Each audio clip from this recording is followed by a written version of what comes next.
Hello. We're here to have a good time, eh? Got invited to a party.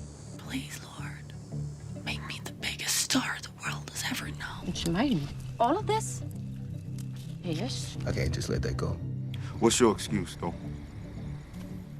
Maybe he just doesn't like you no more.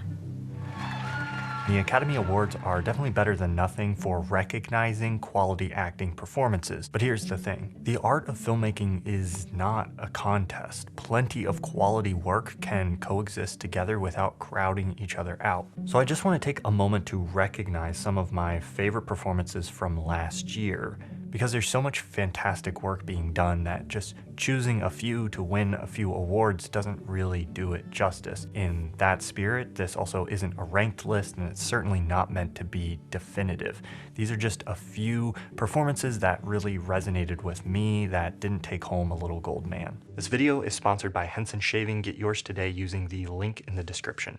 I can't really honestly say that Cate Blanchett's work as Lydia Tarr in Tar has been overlooked, but I haven't seen a lot of people really dive into what is so great about this performance. There are those performances where actors just step into a role and fill it out in a believable way, and this requires talent and is often what's called for. But then there are those roles where it feels like an actor does the work to really build something completely new. What Blanchett is doing here with Tar feels to me like what someone like Marlon Brando or Orson Welles used to do with some of their characters. She's crafting an imposing figure from the ground up. How she talks, walks, holds herself, and gestures all help to construct the essence of Lydia Tarr. But there's something else underneath that which I think is even more impressive, and that's the way Blanchett plays Tar's hypocrisy and performative nature. Schopenhauer measured a man's intelligence against his sensitivity to noise. Didn't he once also throw a woman down a flight of stairs who later sued him? Yes, though it's unclear that this private and personal failing is at all relevant to his work.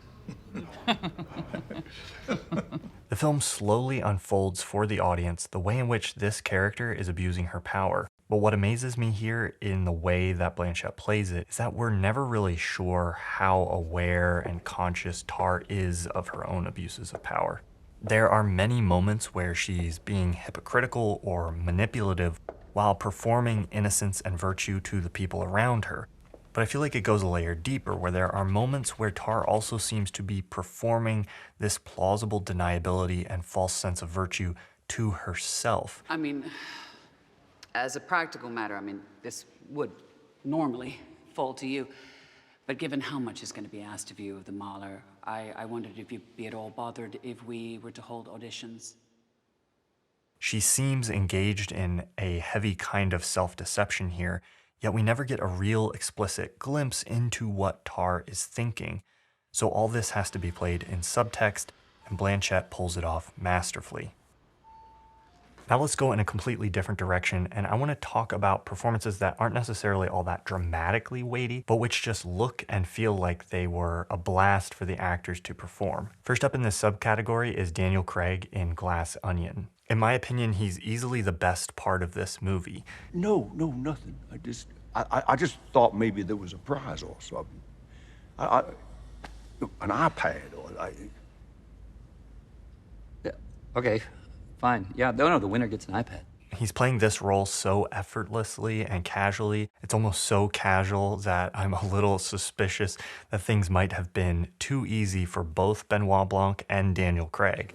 I have occasionally put on the dog in my life, but this is stretching my stride-taking abilities. His performance in the first movie was great, but I think his performance here is really the only thing that's actually improved from the first film to this sequel. Performances like this can benefit from a lack of self-seriousness. There are times when a little camp and playful energy just comes through the screen in a way that elevates the performance. The actor being relaxed and feeling relaxed is conveyed somehow through the performance itself. It's maybe a subtle difference here, but I'm talking about the difference between a performance that is fun to watch because the character is funny, and a performance that is fun to watch because the performance is funny. Sometimes just the way an actor embodies the character and moves through the world of the film is fun to watch on its own.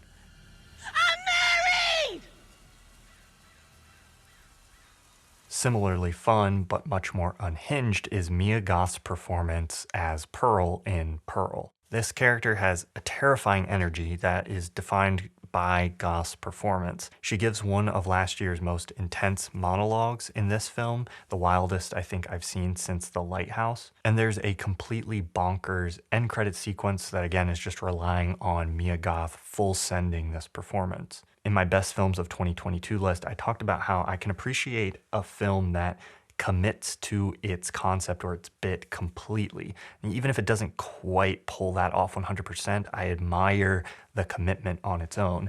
And that applies for me to performances as well. Also unhinged and last in the obviously having a blast category is Tobey Maguire in this bit part from Babylon.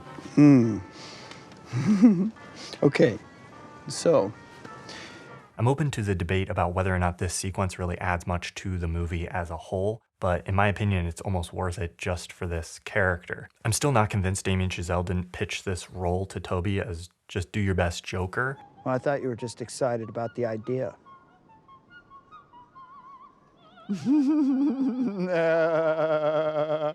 He's really leaning into it here and playing it against type in a way that's really fun. If I was the kind of person who wanted more Joker movies in the world, I would now be curious to see what a Tobey Maguire Joker movie might look like. I know just the guy to play him. You just build the movie around him. He's sensational. Speaking of Babylon, but changing gears a little bit, that whole cast was fantastic. Margot Robbie and Brad Pitt both had predictably quality performances, and all the smaller parts were really well cast, but I want to give a special shout out to Diego Calva, who I had never seen in anything before this, but who I think really holds his own in the midst of stellar company here. And it made me excited about the possibility of him catching a break from this and getting to see more of him working at this scale in the future.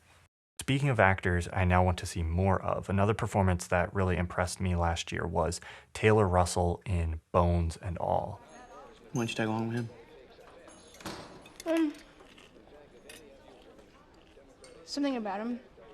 I don't know. I think he was trying to help. I profoundly doubt that. Just creepy, I guess. Bones and All is honestly one of these movies I still have no idea what to actually feel about, but I honestly think it would be almost totally unwatchable if it weren't grounded in an incredibly vulnerable and human performance, which Taylor Russell is completely nailing here. Brief side note, I think this also happens to be Timothée Chalamet's most interesting performance since Call Me By Your Name. I have a Nebula exclusive video where I talk a little bit about the concept of screen presence, or at least my interpretation of that. And there were two performances this year that really had that sense of presence for me. The first is from Brian Tyree Henry in Causeway. Did you serve? No. Take it you did? Something like that. I just got back. How's it going? Yeah. Yeah. Brian really knows how to convey a weight and depth in his work very economically. You can just feel the character's underlying baggage and turmoil without it feeling like he's having to broadcast that to the audience. And forgive me for a brief tangent into TV, but his performance in Causeway wasn't even his best work of 2022. Both of the final seasons of Atlanta came out last year, and his work as Alfred in that show is also incredible and has a lot of the same characteristics. The other performance for me that had an immediate sense of screen presence was Daniel Kaluuya as OJ in Nope. That's big. How big? Big. What'd it look like? I don't know.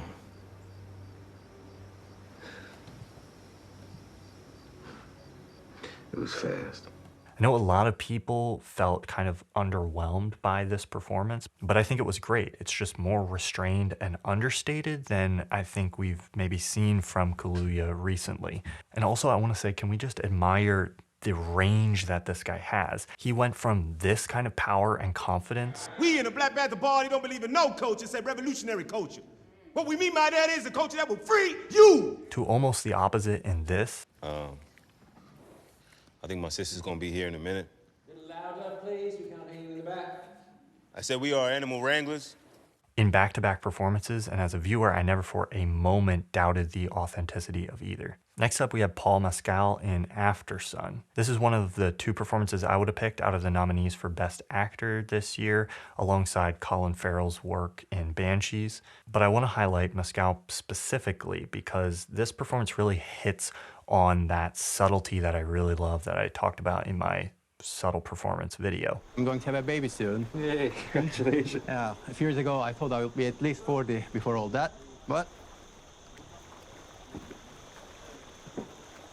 I can't see myself at 40, to be honest. Surprised I made it to 30.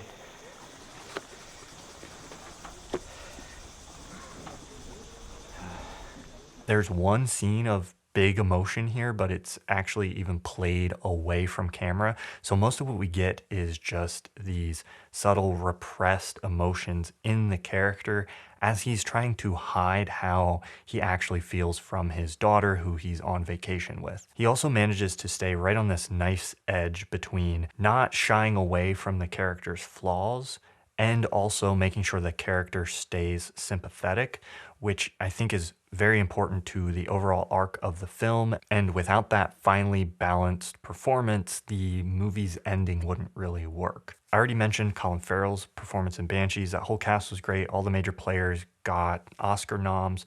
But the performance in here that stood out to me the most, especially on repeat viewings, was Kerry Condon's. She's kind of playing the straight man against all the men in the film, and she pulls this off really well while also still being hilarious. It was the 18th century anyway.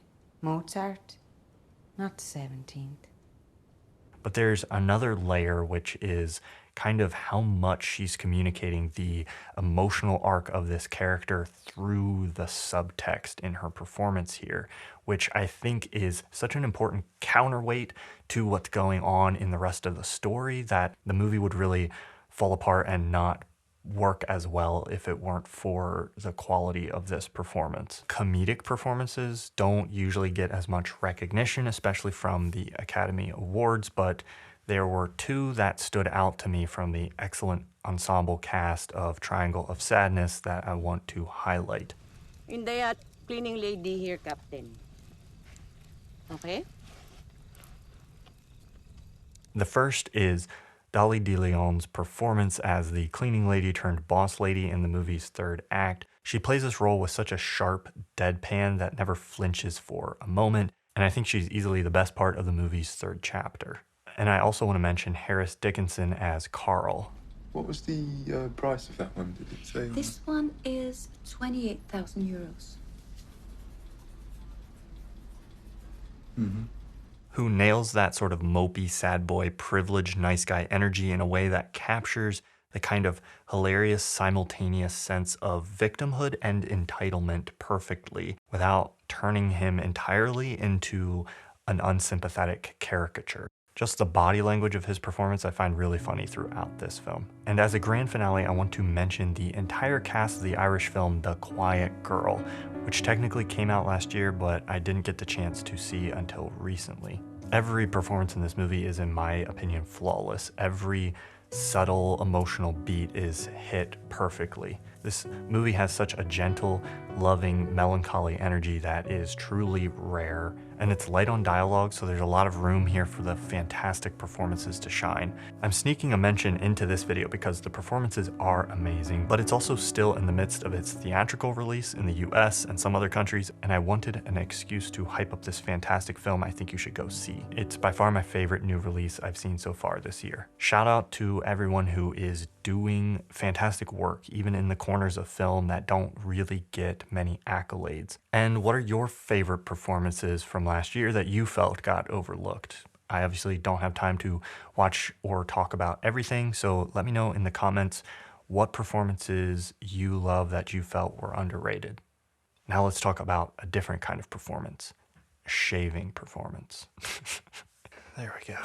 Luckily for this ad read, I don't need to use gimmicky words like ultimate shaving performance because I'm in the very comfortable position of promoting a product that, in my opinion, is just better than the other options. There are 3 big reasons why, for me, this razor from Henson Shaving, the AL13, is just better. The first is sustainability. 2 billion disposable razors end up in landfills every year. That's not including the plastic in the packaging and the carbon emissions involved in producing and delivering a package of razors to you periodically for the rest of your life. This razor, on the other hand, has no plastic in it whatsoever, and more importantly, you buy this once and it's gonna last you a lifetime. There's an actual lifetime warranty that comes with it, but just holding this thing, I have no trouble believing that this thing will actually be around and functional longer than me. The only thing you'll have to replace are the blades, which brings me to the next major benefit. To pay for the blades for this thing, you're looking at probably $5 a year. If you do the math and add up the cost of this versus a disposable razor or an electric razor over even just 2 years of use, this ends up being like basically a third the cost of disposable razors after just 2 years, much less an entire lifetime's worth of use. That brings me to the last point, which is the design of this thing. If you're like me, you might have tried typical safety razors before. This is definitely not that. Henson Shaving, before they were a shaving company, were an aerospace manufacturing company. The amount the blade sticks out past the head of the razor is actually less than the width of a hair. The way they designed these channels here in the head makes rinsing the hair out of the blade incredibly easy. It's the easiest razor to use that I've ever used. I'll say it, this razor performs better than other razors. So if you want to get this thing, click the link in the description down below. And when you add it to your cart, throw a pack of 100 blades in there on me. Just use the code ThomasFlight at checkout to get that pack of 100 blades for free. Thanks so much to Henson Shaving for making the first razor that I've ever actually really liked, and also for sponsoring this video.